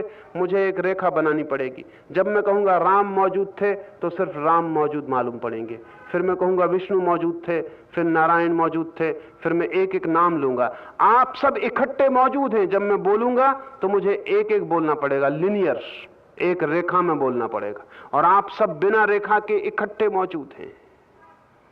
तो आपकी मौजूदगी की खबर अगर देनी हो वाणी से, तो फिर सीमा बननी शुरू हो जाएगी। कोई नंबर 1 होगा, कोई नंबर 2, कोई नंबर 3, कोई नंबर 4।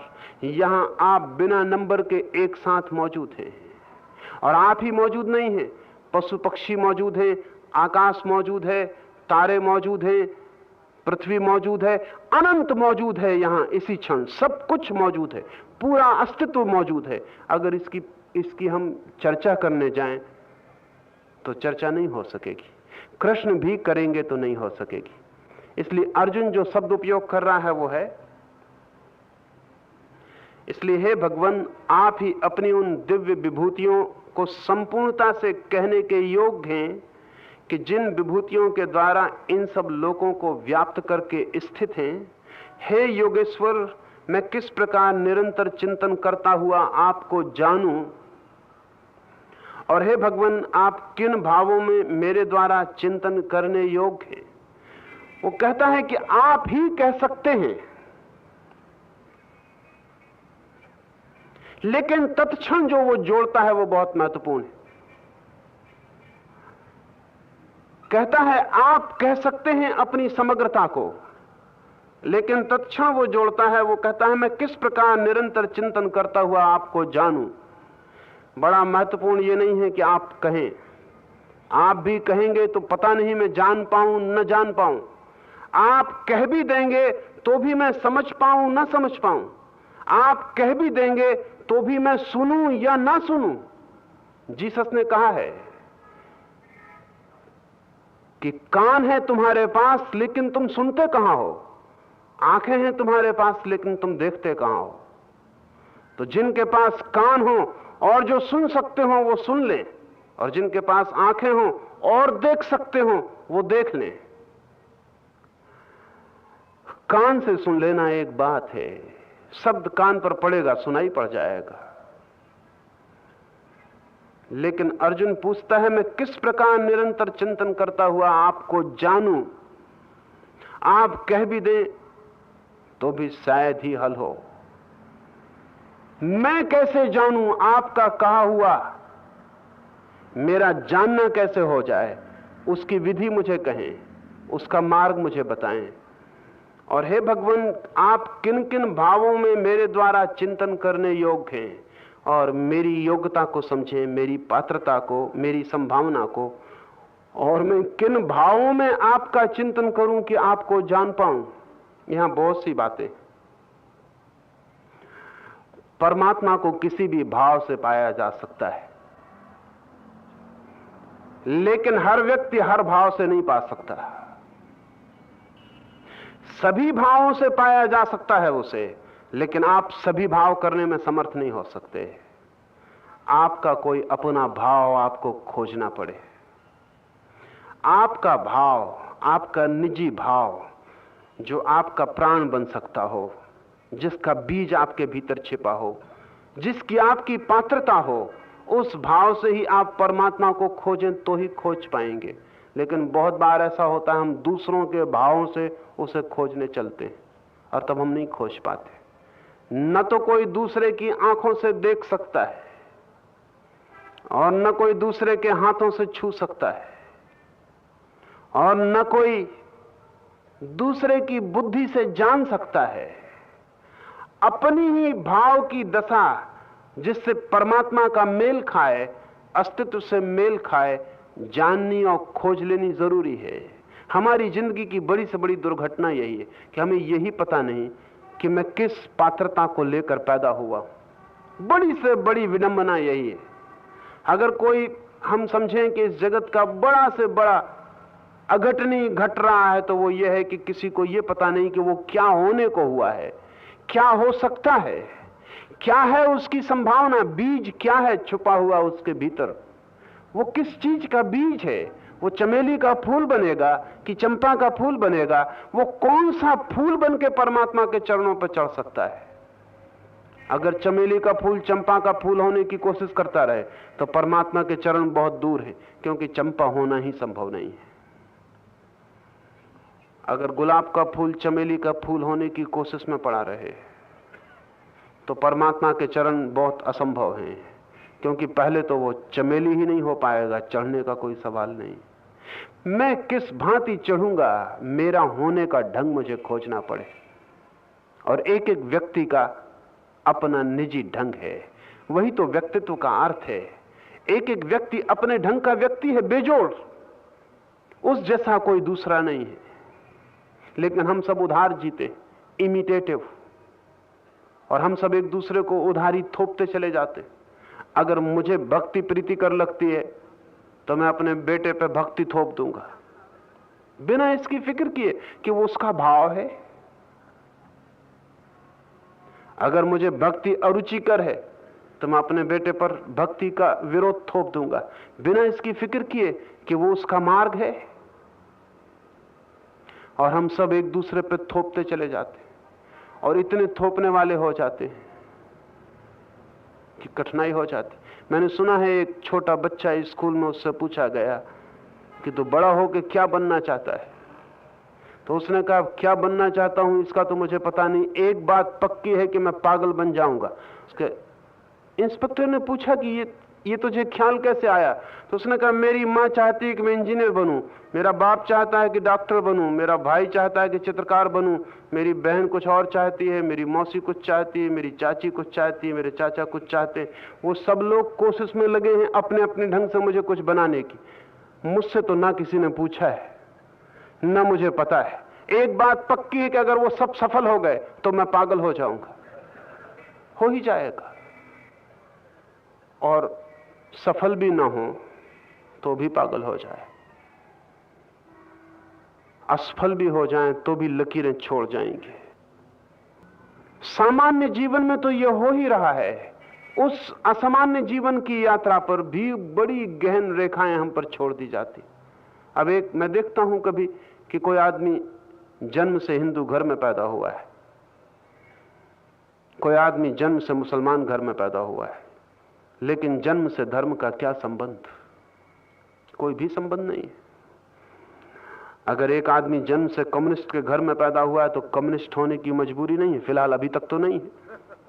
आगे हो सकती कि तुम कम्युनिस्ट बाप के बेटे हो, कम्युनिस्ट ही तुम्हें होना पड़ेगा कि तुम्हारा खून कम्युनिस्ट का है। खून किसी का होता नहीं, न कम्युनिस्ट का होता, न हिंदू का होता, न मुसलमान का होता है। अभी तक कोई उपाय नहीं खोजा जा सका कि खून सामने आप रख दें और डॉक्टर बता दे कि हिंदू का है। हड्डी में भी अब तक पता नहीं चलता कि हड्डी हिंदू की है कि मुसलमान की है। खोपड़ी की मज्जा को भी निकाल के जांच करो तो कोई पता नहीं चलता कि किसकी।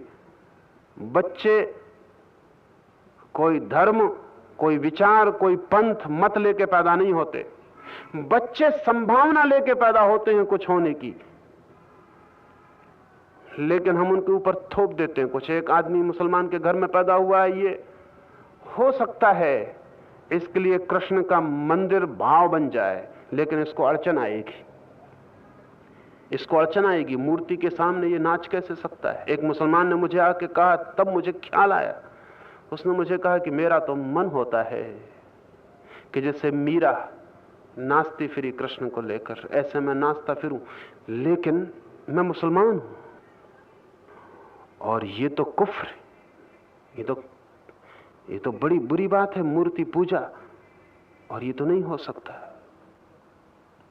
ये तो नहीं हो सकता। अब ये आदमी एक दुविधा में है। मैं ऐसे हिंदुओं को जानता हूं जिनके लिए मस्जिद मंदिर से बेहतर हो, मैं ऐसे ईसाइयों को जानता हूं जो कि कहीं और होते तो ठीक होता, लेकिन जन्म एक जकड़ बन जाता है और तब आप अपना भाव नहीं खोज पाते, आप अपना खोज ही नहीं पाते कि कौन सा द्वार है मेरा नैसर्गिक जहां से मैं परमात्मा को पा सकूं।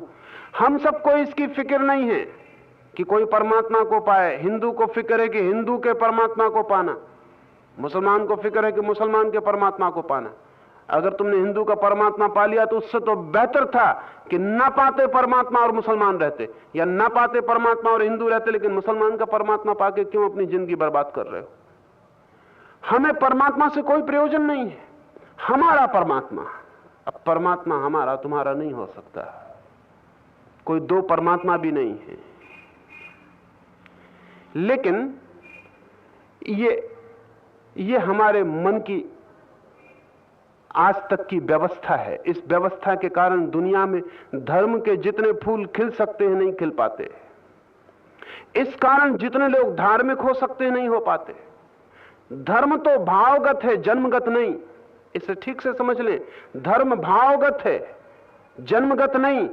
और जब कृष्ण ने कहा है कि स्वभाव ही धर्म है और स्वधर्म को छोड़कर दूसरे धर्म में जाना भयभीत करने वाला भयावह है, तो लोग समझते हैं कि इसका मतलब है कि हिंदू घर में पैदा हुए तो हिंदू रहना, मुसलमान घर में पैदा हुए तो मुसलमान रहना। नहीं, स्वधर्म का मतलब है अपना स्वभाव खोजना, अपना भाव खोजना जो तुम्हें परमात्मा से मिलाने में सहयोगी हो सके।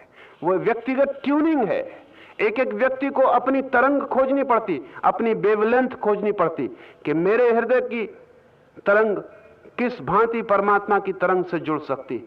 अर्जुन का यह पूछना बहुत मूल्यवान है कि हे योगेश्वर, मैं किस प्रकार निरंतर चिंतन करता हुआ आपको जानूं, और हे भगवान, आप किन किन भावों में मेरे द्वारा चिंतन करने योग्य हैं, मेरे द्वारा चिंतन करने योग्य हैं किन किन भावों में आपको खोजूं।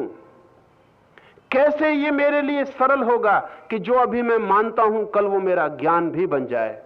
जिसे अभी मैंने बाहर से स्वीकार किया कल भीतर से भी अनुभव करूं। जिसकी अभी मैंने चर्चा ही सुनी कब होगा कि उसका स्वाद भी ले लूं।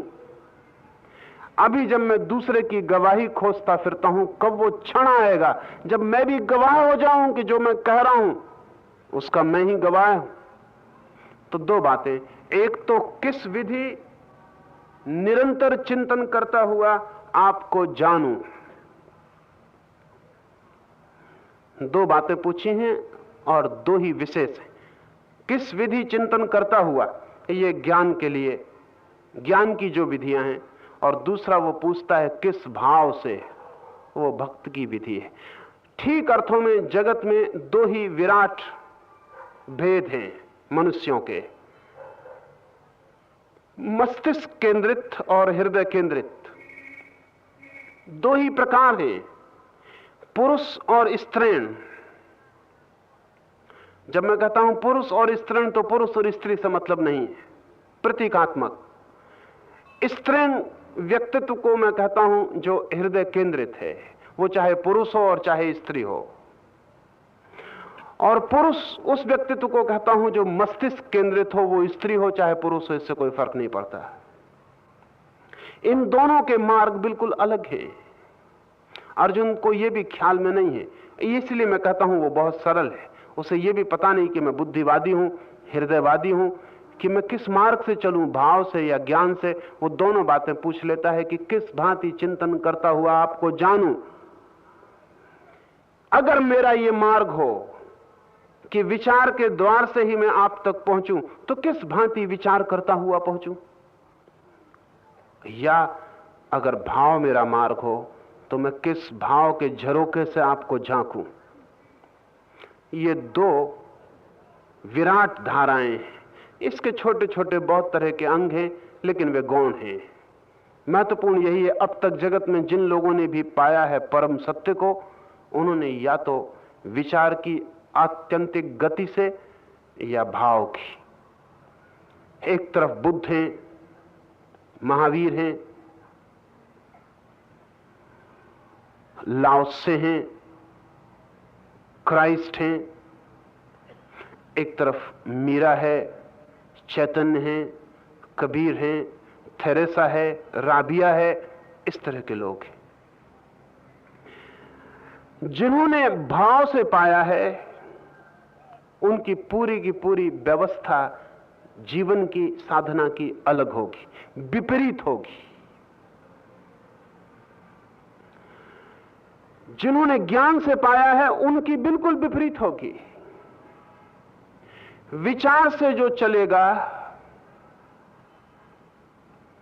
उसके लिए ध्यान आधार होगा। विचार से जो चलेगा उसे विचार को इतना शुद्ध करना है कि एक क्षण आए कि विचार शुद्ध होते होते होते होते तिरोहित हो जाए। जब भी कोई चीज शुद्ध होती है तो तिरोहित होने लगती है। जितनी शुद्ध होती है उतनी तिरोहित होने लगती है। जब कोई चीज पूर्ण शुद्ध हो जाती है तो वाष्पीभूत हो जाती है। विचार इतना शुद्ध हो जाए कि विचार मात्र रह जाए, शब्द समाप्त हो जाएं, सिर्फ विचारना रह जाए, थॉट्स चले जाएं, सिर्फ थिंकिंग मौजूद रह जाए, विचारना की शक्ति रह जाए और विचार सब खो जाएं। आकाश रह जाए, बादल सब चले जाएं। बादल हैं विचारों की तरह, और जब सब बादल छट जाते हैं तो वो जो विचारक है भीतर आकाश की तरह वो शेष रह जाता है। विचार को शुद्ध करके, शांत करके, मौन करके, छीन करके विचारक अकेला रह जाए। उसको हम चाहे साक्षी का नाम दें, अवेयरनेस कहें, जागरूकता कहें, जो भी नाम दें, सिर्फ बोध मात्र रह जाए और विचार खो जाएं। बुद्ध इसी परंपरा के अग्रगण्य प्रतीक हैं। अर्जुन कहता है, अगर ऐसी कोई संभावना हो मेरी तो मैं कैसे चिंतन करूं, वो मुझे बताएं कि मैं आपको जान लूं। अगर ये ना हो तो मैं कैसे भाव करूं ताकि मैं आपको जान लूं। भाव, लीनता, विचार, ध्यान और भाव, लीनता, डूबना, विसर्जित होना, समर्पण, खो जाना। बुद्ध नाच नहीं सकते, क्योंकि नाचना बुद्ध को लगेगा ये क्या बात हुई। सूफी फकीर नाच सकते हैं, क्योंकि वो कहते हैं नाच नाच के हम उसमें खो जाते। कभी आपने छोटे बच्चों को देखा? छोटे बच्चे अक्सर घर में करते हैं, चक्कर लगाना शुरू कर देते हैं। बड़े रोकते भी हैं उनको, और उनको हैरानी होती है कि चक्कर आ जाएगा, गिर जाओगे, मूर्छित हो जाओगे, सिर टूट जाएगा। और बच्चे अपनी जगह पर खड़े होकर कील की तरह घूमना चाहते हैं। बच्चों को, अधिकतर बच्चों को रस होता है कील की तरह घूमने का। बच्चे कह नहीं सकते उनको क्या होता है, और बूढ़े समझते हैं कि ये घूम रहा है, अभी गिरेगा, चक्कर खा जाएगा। लेकिन बच्चे जब तेजी से चक्री की तरह घूमते हैं एक जगह, तो उन्हें शरीर अलग और आत्मा अलग मालूम होने लगती, और बड़ा आनंद उन्हें आता है। वो बूढ़ों की समझ में नहीं आ सकता। सूफी फकीर इसी तरह नाचते हैं। सूफी फकीरों का एक वर्ग ही है, विरलिंग दरविसेस, नाचते हुए फकीर। वो ठीक बच्चों की तरह खड़े होकर फिरकनी की तरह नाचते हैं, तेजी से नाचते हैं, घंटों नाचते हैं। एक घड़ी आती है कि शरीर घूमता रह जाता है और चेतना खड़ी हो जाती, शरीर लीन हो जाता है विराट में, शरीर खो जाता है। मीरा नाचती है, चैतन्य नाचते हैं, ये अपने को डुबा रहे हैं। लेकिन अगर मोहम्मद से हम कहें नाचना संगीत, तो मोहम्मद कहेंगे गलत, संगीत की बात ही मत लाना मस्जिद के करीब, संगीत की बात ही मत उठाना। क्योंकि मोहम्मद कहते हैं कि संगीत में आदमी खो जाएगा, और खोना नहीं, जागना है। और अगर हम मीरा से कहें संगीत छोड़ दो, तो संगीत के छूटते ही कृष्ण और मीरा के बीच जो सेतु है वो तत्काल टूट जाएगा। अगर हम चैतन्य से कहें कि छोड़ो ये तंबूरा, फेंको ये नाचना, बंद करो ये संगीत और गीत, तो चैतन्य का सब कुछ खो जाएगा। संगीत उनके लिए कारगर हो सकता है जो अपने को डुबाने चले हैं, खोने चले। अभी मजे की बात यह है कि बिल्कुल विपरीत मार्ग है। ध्यान में अपने को बचाना है पूरी तरह, सब छूट जाए मैं ही बचूं, और भक्ति में अपने को भुलाना है पूरी तरह, सब बच जाए मैं ही ना बचूं। और मजा यह है कि दोनों एक ही जगह पहुंच जाते हैं। ये इतने विपरीत, चाहे मैं बचूं और सब खो जाए तो भी एक बचता है, और चाहे सब बचे और मैं खो जाऊं तो भी एक ही बचता है। और दो विपरीत छोरों से एक ही रह जाता है, द्वैत खो जाता है, और एक ही घटना घटती है। अर्जुन पूछता है, क्या है मेरी दशा, क्या है मेरी पात्रता, वो आप मुझे कहें शायद वो पात्रता मेरी प्रकट हो और मेरी संभावना मेरी वास्तविकता बन जाए और मेरा बीज अंकुरित हो और खिल जाए, तो आप जो कहते हैं वो मैं समझ पाऊं, जान पाऊं, और शायद मैं आपसे एक हो जाऊं, तो आपकी समग्रता भी मेरे लिए प्रकट हो जाए। समग्रता तो तभी प्रकट होती है जब कोई एक हो जाए, उसके पहले समग्रता प्रकट नहीं होती। यद्यपि जो एक हो गए हैं वे भी समग्रता को कह नहीं सकते, इसलिए संतों ने गूंगे के गुड़ की बात कही है। संत गूंगे बिल्कुल नहीं है, संतों से ज्यादा बात करने वाले लोग खोजने मुश्किल। संतों ने बहुत बात की, गूंगे बिल्कुल नहीं है। लेकिन जहां परमात्मा की बात आती है वो कहते हैं हम बिल्कुल गूंगे हो जाते हैं। इतना बड़ा है, इतना विशाल है कि कहें तो गलती होती है, कहा नहीं कि गलती हो जाती है, बोले नहीं कि दिखाई पड़ती है भूल हो गई। सुना है मैंने कि एक कवि, एक रहस्यवादी कवि समुद्र के तट पर गया था। सुबह सूरज निकला, समुद्र की लहरों पर सूरज का जाल छा गया, सुगंधित हवाएं थीं, फूलों की खुशबू थी, वृक्षों की छाया थी। वह आराम से बैठकर इस धूप और लहरों के खेल को देख रहा था। हवाएं उसके नासापुटों को छूने लगी, रोआ रोआ उसका आनंद से भर उठा। उसे स्मरण आया अपनी प्रेयसी का, लेकिन उसकी प्रेयसी वहां मौजूद न थी, वो बीमार थी और दूर एक अस्पताल में। उसे लगा काश इस सुबह इस सूरज को, इस आकाश को, इन हवाओं को, इस सागर की लहरों को, इस वातावरण में वो मेरी प्रेयसी क्षण भर को भी आ जाए तो स्वस्थ हो जाए। लेकिन उसे लाना मुश्किल है, उसका खाट से भी उठना मुश्किल है। फिर सोचा उसने कि दूसरा उपाय ये हो सकता है कि मैं थोड़ा सा ये वातावरण एक पेटी में बंद करूं और अस्पताल ले चलूं। उसने एक मजबूत पेटी लाया, रोआ रंध्र भी कहीं खुला न रह जाए, पेटी का सब तरफ मोम लगा के बंद कर दिया, मजबूत ताले डाले, हवाएं, सूरज की रोशनी, सुगंध सब पेटी में बंद कर दी। आकाश का छोटा सा टुकड़ा भी बंद हो गया। ताला डालकर सब तरफ से बंद करके रंध्रे, एक बहुमूल्य पत्र के साथ उसने संदेश वाहक को पेटी लेकर अस्पताल भेजा। लिखा उसने अपने पत्र में कि अनूठा है, यहां सब अद्भुत है, चमत्कृत हो गया हूं, काश तू यहां होती, लेकिन उसका कोई उपाय नहीं, इसलिए थोड़ा सा नमूना इस आकाश का, इस सुबह का, इस सूरज की किरणों का इस पेटी में बंद करके भेजता हूं। पत्र पहुंच गया, पेटी भी पहुंच गई, चाबी भी पहुंच गई, चाबी से पेटी खोल भी ली गई, लेकिन भीतर कुछ भी ना था। जब बंद किया था तब सब था। सूरज की किरणें भी थी, हवाएं भी थी, नाचता हुआ आकाश भी था, सब था। वो तरंगित पूरा वातावरण पेटी के ऊपर ही नाच रहा था, सब था। वो सब उसने बंद किया था, लेकिन जब पेटी खोली गई तो वहां कुछ भी ना था, होगा भी नहीं। आकाश पेटियों में बंद नहीं किए जा सकते, बंद करते ही सब बदल जाता है। अनुभूतियां भी शब्दों में बंद नहीं की जा सकती, बंद करते ही सब बदल जाता है। कहते ही खो जाता है सत्य।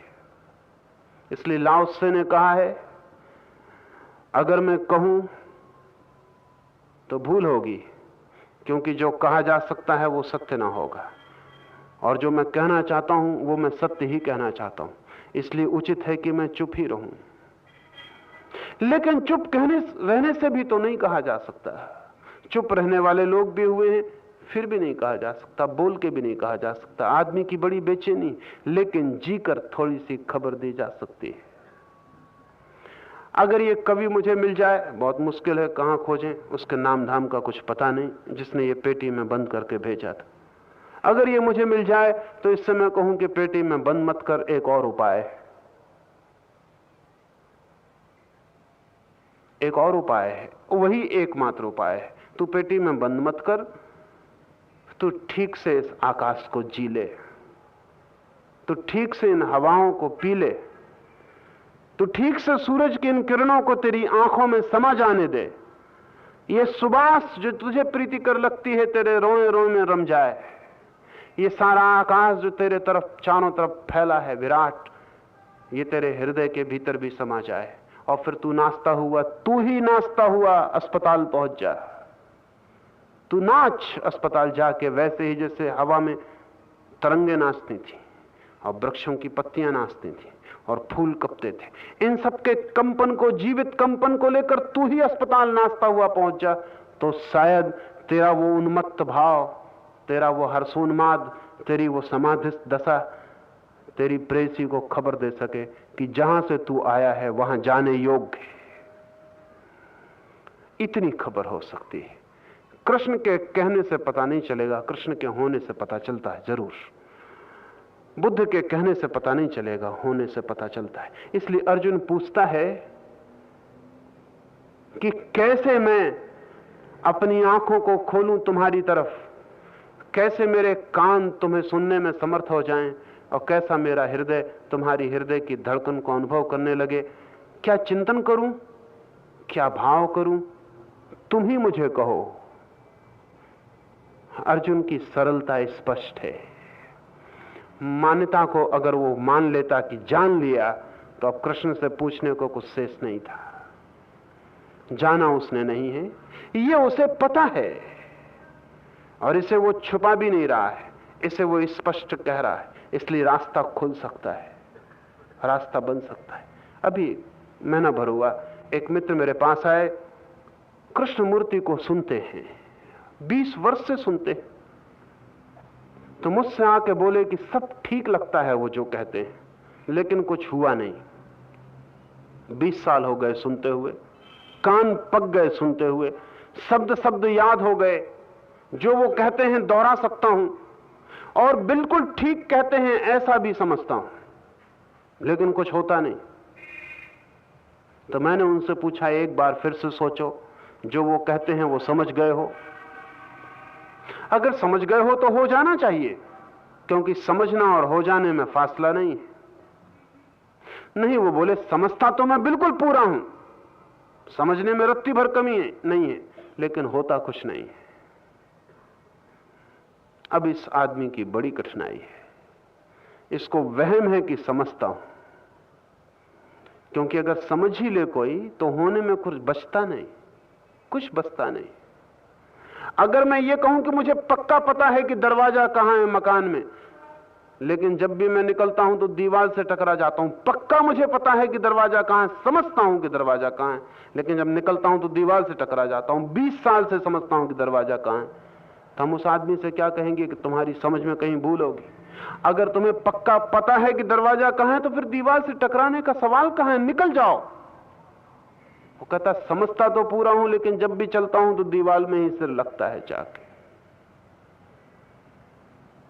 इसके समझने में ही बुनियादी भूल है।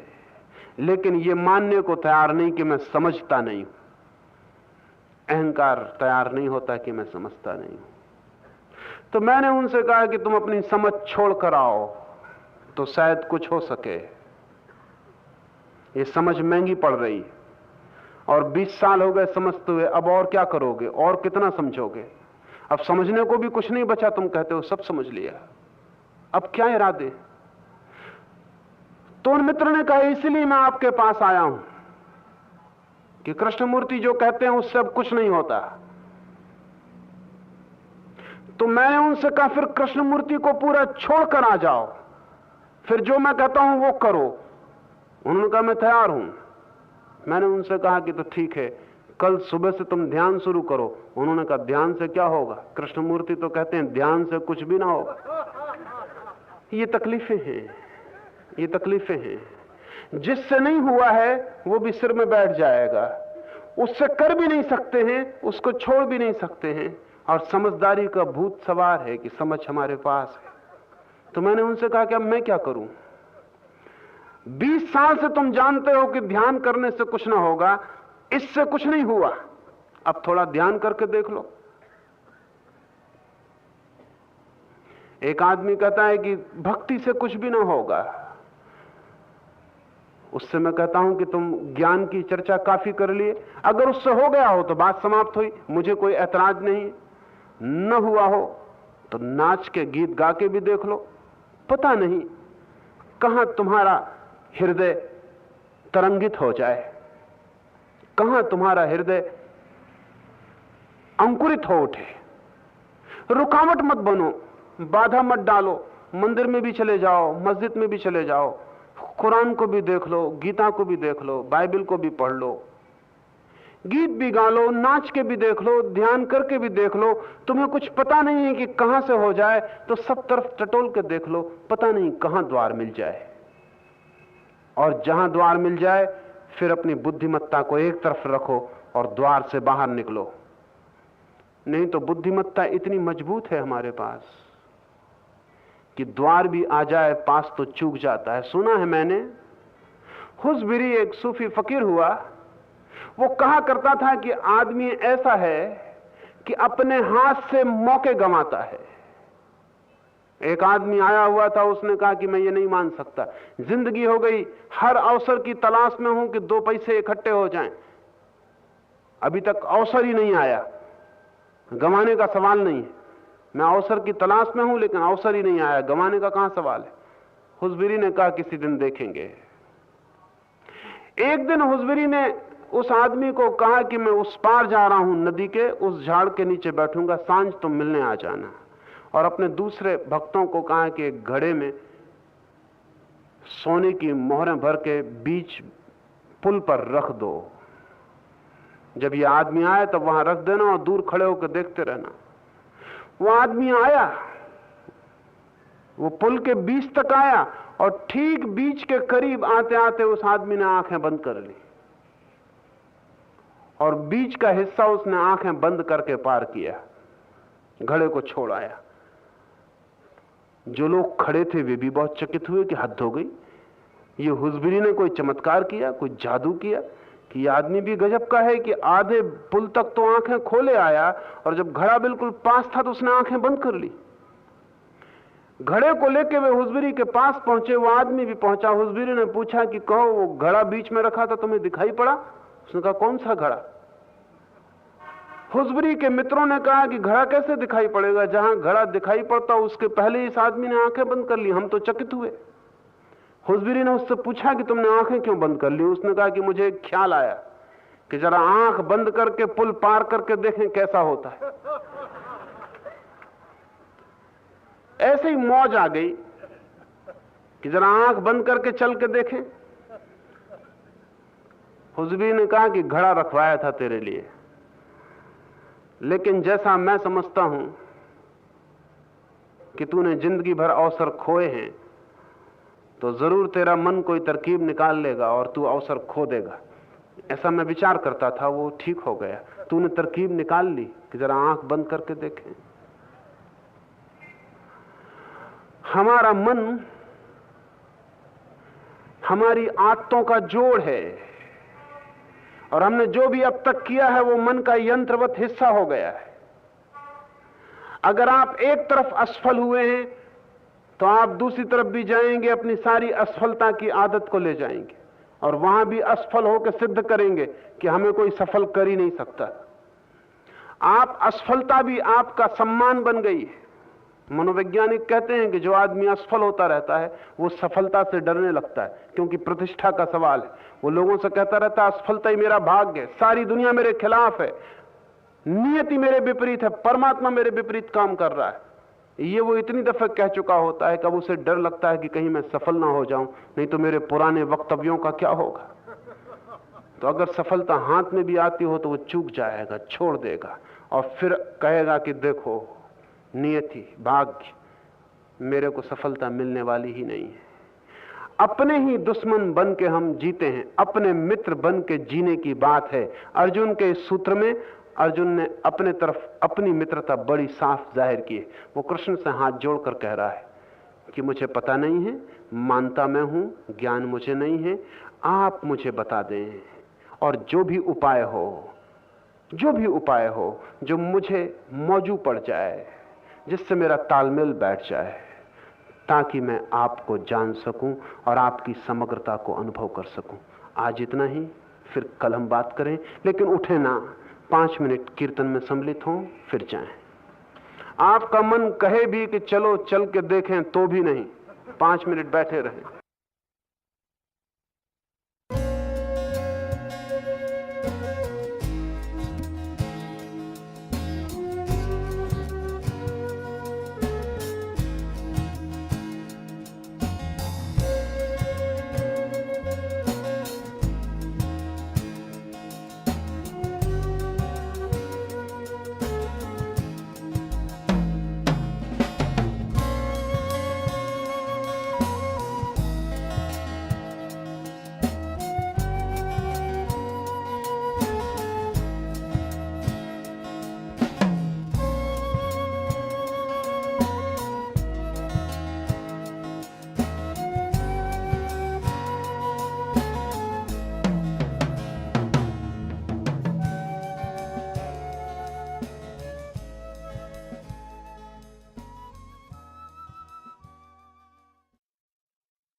The responses to sutras and voice recording on this audio format are the copyright of Osho International Foundation. Copyright dates 1953 through 2003. All rights reserved. Reproduction in any media is prohibited. सूत्रों पर दिए गए संबोधन और ऑडियो माध्यम में मुद्रित आवाज़ पर ओशो इंटरनेशनल फाउंडेशन के कॉपीराइट हैं। कॉपीराइट 1953 से 2003, सर्वाधिकार सुरक्षित। किसी भी माध्यम में रिप्रोडक्शन अर्थात पुनर्निर्माण निषिद्ध है।